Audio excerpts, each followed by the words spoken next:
Hello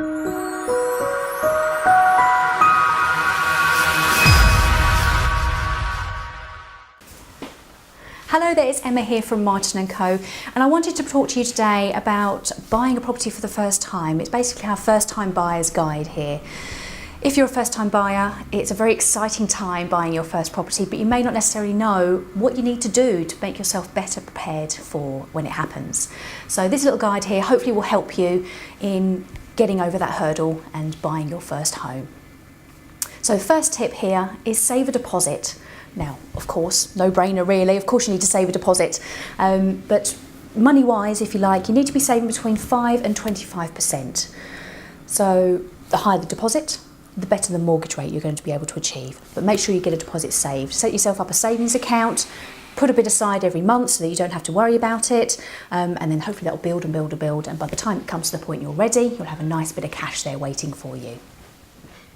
The second tip is to get mortgage advice. Now don't just go to your bank. Your bank may not be able to offer you the best rate that's out there. Speak to an independent whole of market broker.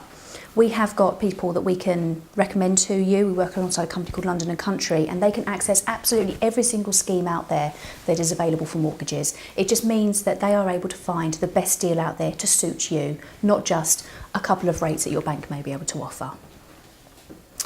The next tip is to get a solicitor's quote. Now you might think it was a bit too early to be talking about solicitors. I've not even found a property yet, but it's quite important. You need to know what costs you're playing with. So get a couple of solicitor's quotes. And remember, cheap isn't always, or doesn't always mean better. So don't be duped by super low solicitor's fees.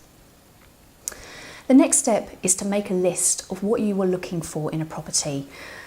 Make a list of what you need, what you would like, and what you could compromise on. You need to be realistic when you're viewing properties. You're not going to get absolutely everything you want in your first home.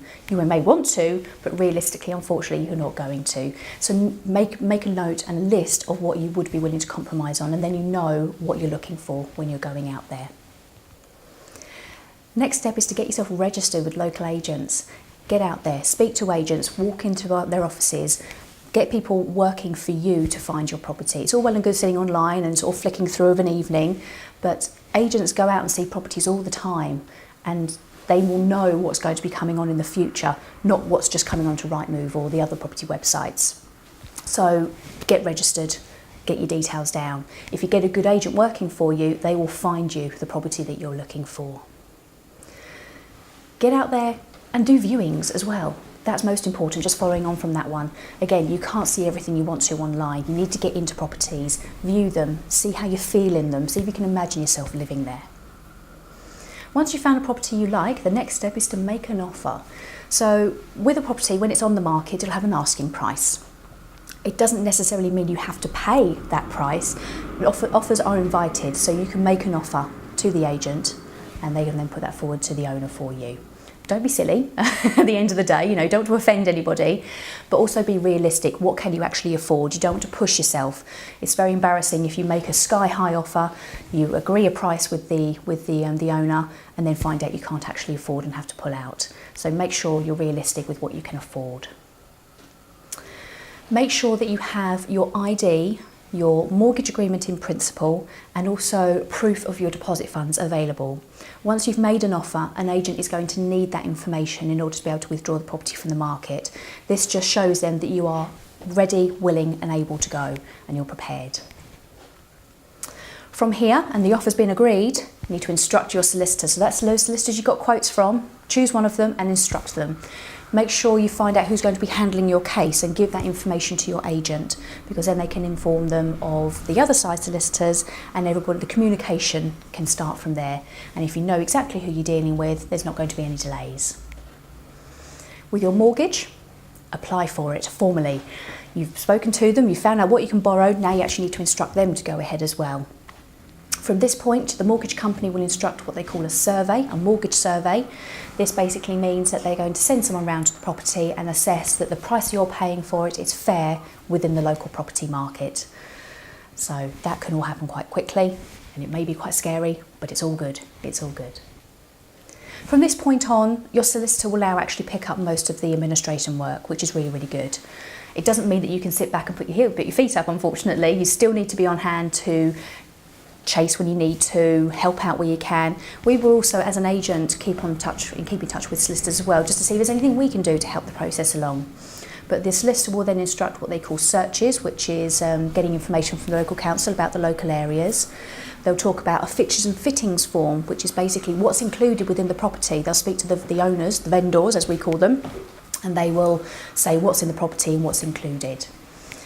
They'll review any legal documentation. If it's a flat and it's what they call leasehold, there'll be what they call a management pack, which will be basically a contract of the do's and don'ts of the block.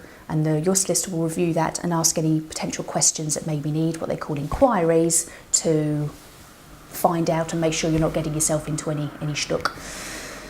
Then the final thing is they'll start talking dates. So exchange dates and then completion dates. Exchanged means you cannot go back, so make sure you are 100%.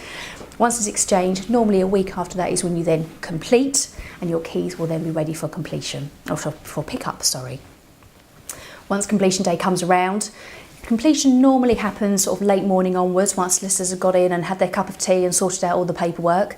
From that point, they'll give you a call, and then we, as your agent, will contact you and arrange a time to meet you at the property to hand over your keys, and you can start moving in. Very exciting times, and it's all over then. Those are our tips and guides for our first-time buyers. I hope you have found them helpful. If you have any questions at all regarding moving or buying your first property, then please get in touch. We'd love to hear from you. Thanks a lot. Bye-bye.